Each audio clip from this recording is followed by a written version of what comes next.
On sait qui des 16 nations qualifiées pour Nation Wars 4 seront représentées à Paris dans les locaux d'OGaming TV. Bien sûr, la Corée s'est fait une place avec bien plus de difficultés que l'on l'aurait pu l'imaginer. Inquiétée par la Croatie en qualification, elle se fait battre en poule par le Canada, ou plutôt Scarlett. La joueuse basée à Séoul efface sans difficulté notable Bion et Innovation, les deux meilleurs terrains de la planète. La Corée arrive finalement dans l'arbre et défait Snut et ses coéquipiers norvégiens, l'équipe peut-être la plus fragile de ces playoffs. L'adversaire en demi-finale du pays du matin calme, ce sera l'Allemagne, l'une des équipes les plus équilibrées avec un Zerg, un Terran, un Protoss, en la personne de Tielo, Heromarine et Showtime.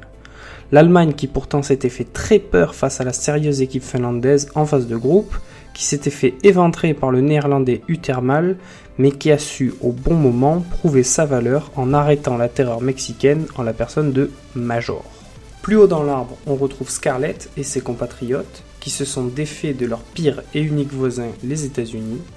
Nib, foreigner de l'année 2016, n'a pas su se défaire de la joueuse qu'on qualifie d'Onfire. Pour compléter l'arbre, la Pologne. L'équipe emmenée par Nerchio s'est faite peur en jouant le Mexique dans sa poule. Major n'a pas été de tout repos et les a forcés à jouer la France dans un match décisif. Malheureusement vainqueur pour nous Français, la Polska a étripé les Pays-Bas ensuite dans un match à sens unique.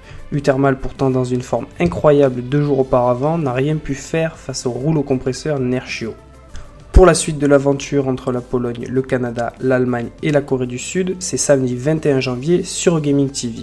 Avant de vous laisser, un mot sur la France. Elle s'est inclinée d'un cheveu face au Mexique, surtout sur la dernière carte que Drogo tenait en main. Ensuite, Marine Lord efface facilement et logiquement l'Italie, avant de tomber malencontreusement face à la Pologne, ce qui n'était pas vraiment prévu.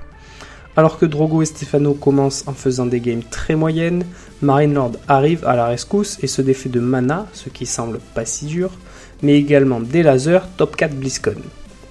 L'élan français est enfin là, mais c'est sans compter sur l'internet free qui crache et oblige M-Lord à déclarer forfait.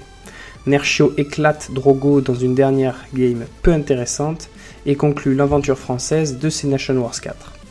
En bref, pas de reproches, quelques regrets. Merci à Petit Drogo, Stefano et Marine Lord pour cette aventure.